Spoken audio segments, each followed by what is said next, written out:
Hello and welcome back. This is Deborah Peters. Thank you for tuning in to my podcast and vlog, Neuroscience for Success, and this new series, The Journey of the Mastery of Your Mind. And I'm here again today with my fabulous co-host, Richard Daniel Curtis. Hello!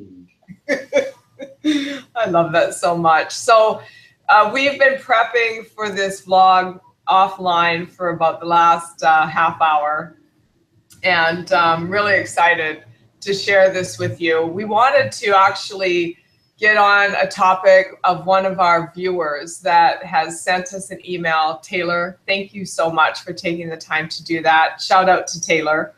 And Taylor sent an email and she was saying, talk to us about like how to roll with other people's perceptions and how to come to terms with external feedback that you're getting or not getting, as the case may be, in your relationships at work or in your marriage or with your friends.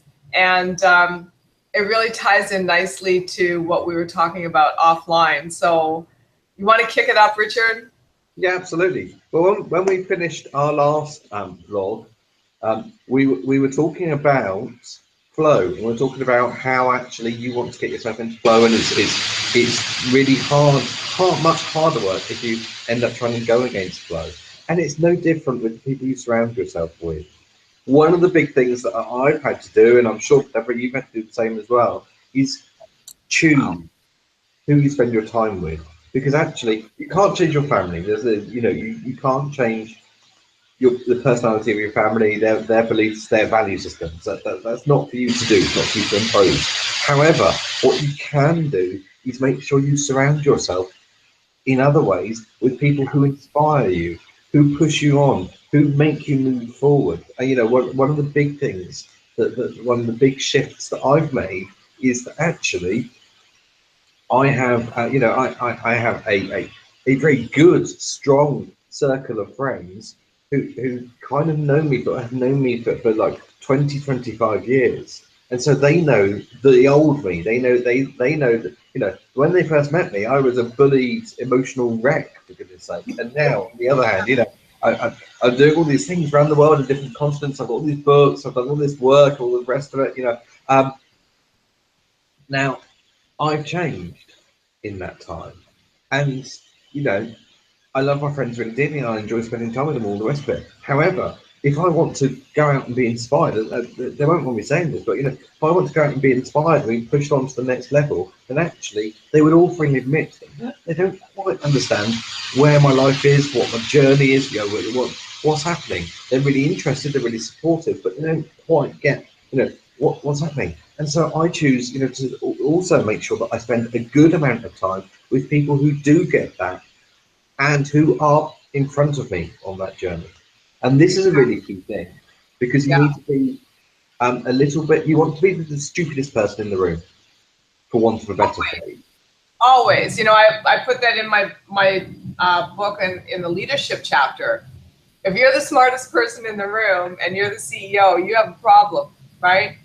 But I wanted to switch on to this because you said something really powerful, and it's about perception. It is really important to surround yourself with people that are not just with you, but they're for you. Yeah. And they're pushing you up the hill just as a baseline to the relationship, like you and I are. You share something with me and like, I am your greatest cheerleader. I'm like, yes, Richard, how can we make this bigger? But that's who I am as a person. And I remember when I first got into coaching, oh my gosh, for you coaches out there, it really can be lonely. So you need to surround yourself. Now really be careful about this, because you need to surround yourself with people that are peers, that are supportive, not competitive. And I think this is true in every relationship. And so what it means is it's about choosing people that are secure within themselves, that are confident within themselves, that don't feel threatened by someone else's success. You want to be celebrating who that other person is on every level and supporting them on every level, not making it this conditional relationship that if you stay down here and they're not threatened by how awesome you're becoming, then you're good buddies.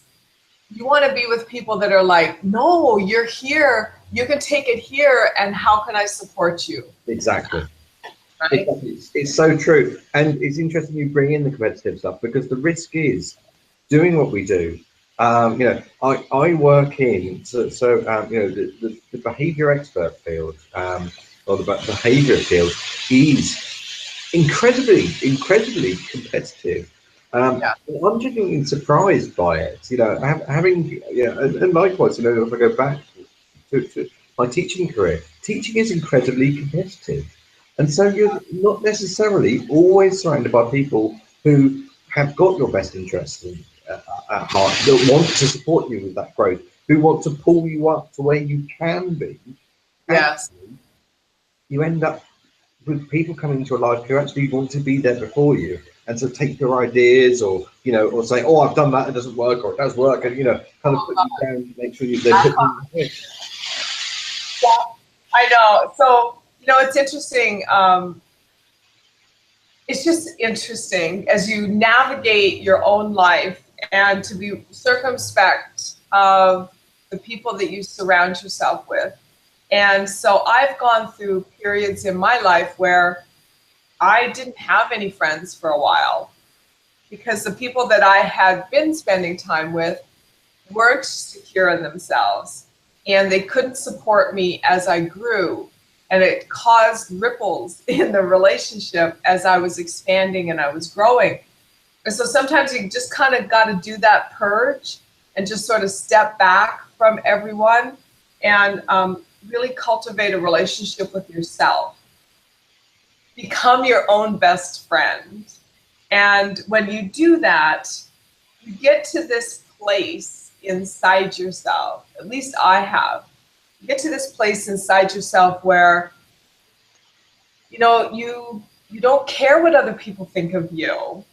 And this is a really healthy place to get to, because people can only, and I've taught this so many times in the seminars that I've run in the past, and I do it when I'm coaching a company.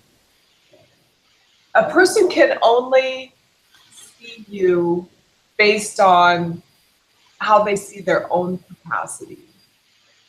So if you're coming in all, you know, excited and thrilled about this big thing you're doing, but they could never see themselves going that distance, how can they support you?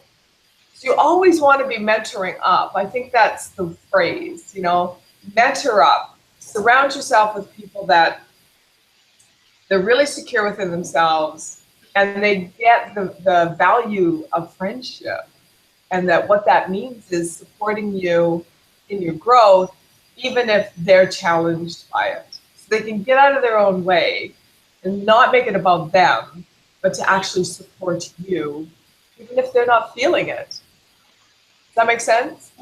Yes, I agree completely with you. I mean, it's one of the things that you have to be secure in what you're doing, what your why is, what is your mission, what are you setting out to achieve, and also you need to remember, everyone needs to remember, that you're not in a competition against anyone else. Do not compare yourself to anyone else.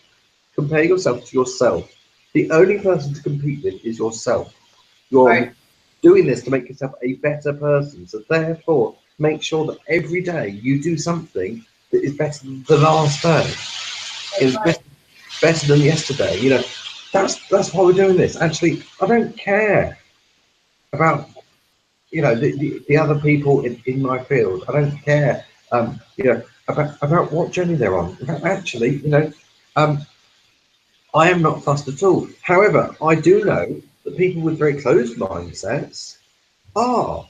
So, for example, I know that going through my marketing system, there are several people who would view themselves as my competition, and they're going in there, and I think that's wonderful. If ever that happens to you, certainly in business growth, if ever that happens to you, that's really good, because that shows that keeping an eye on you. They see you either as a threat or they're trying to copy you. They're trying to see what you're doing and they're trying to do it. So it's a really good compliment. So I love the fact that I've got some of my competitors in my funnel going through my marketing and my sales process. I think absolutely fascinating and jolly good on them. Yeah, because the thing is you'll take it and make it your own. And there's a saying like there's no original thought. We're all just tapping into the quantum field, and then we're relating to that information based on our own sense of reality, and we're creating our own processes and beliefs and thought patterns from that, So it's okay. The important thing is that you really just get secure enough within yourself, and then you trust yourself above all else.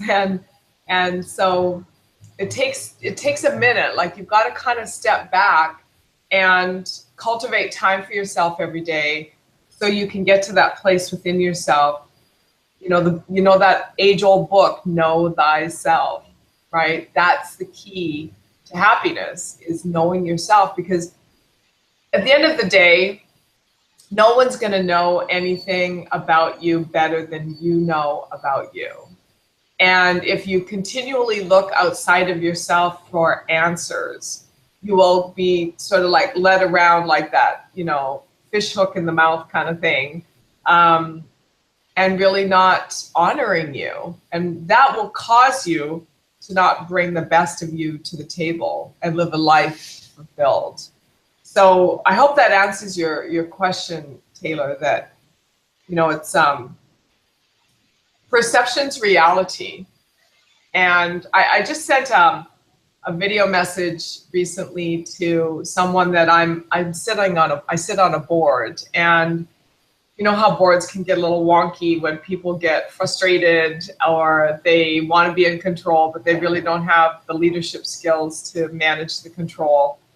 And there was all these emails flying back and forth. And I'm not big about dealing with sensitive issues via text or email, or even phone for that matter. It's like, if we can sit down eyeball to eyeball, that's always better. It's always going to resolve things much more efficiently.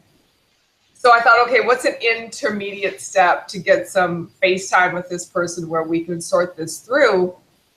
So I recorded him a video message and I sent it off to him, and I said, I'm recording this video message because when we're reading emails, we can put whatever tonality, whatever attitude, whatever belief system, whatever judgment we want onto that email. And that attitude and that perception and that judgment is going to be based on how we view that person inside our own mind.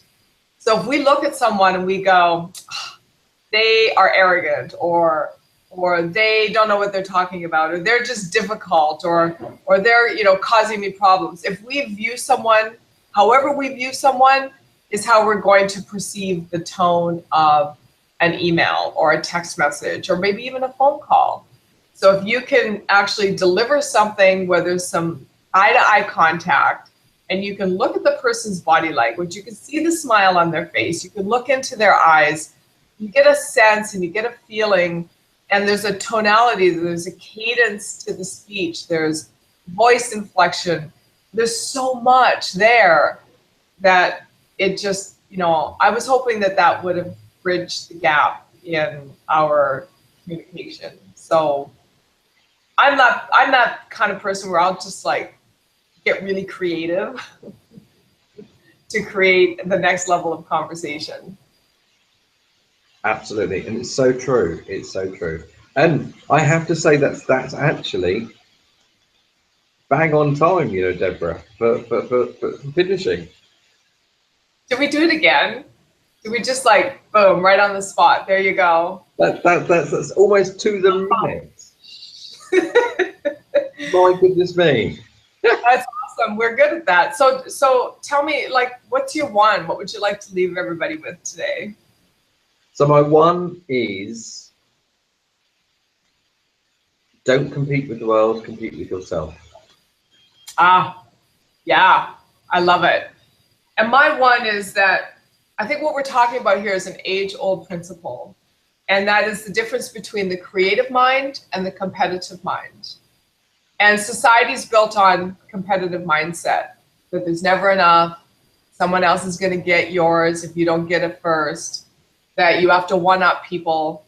I am encouraging you to step into the creative mind, where you know that you can always answer your own problems and have an answer to those questions, because you're responsible for all of your experiences.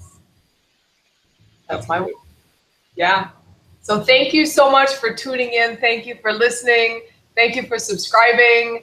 Thank you for sharing. So on that note, we're jonesing for 1,000 subscribers right now. That's our objective. That's our little short-term goal.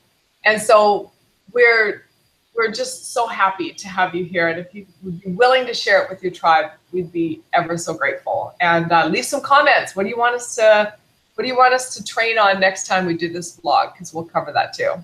Right, Richard? Absolutely. Absolutely. Well, thank you very much, guys. Thank you for listening. And I look forward to hearing your feedback. Yeah. Many blessings. Voila.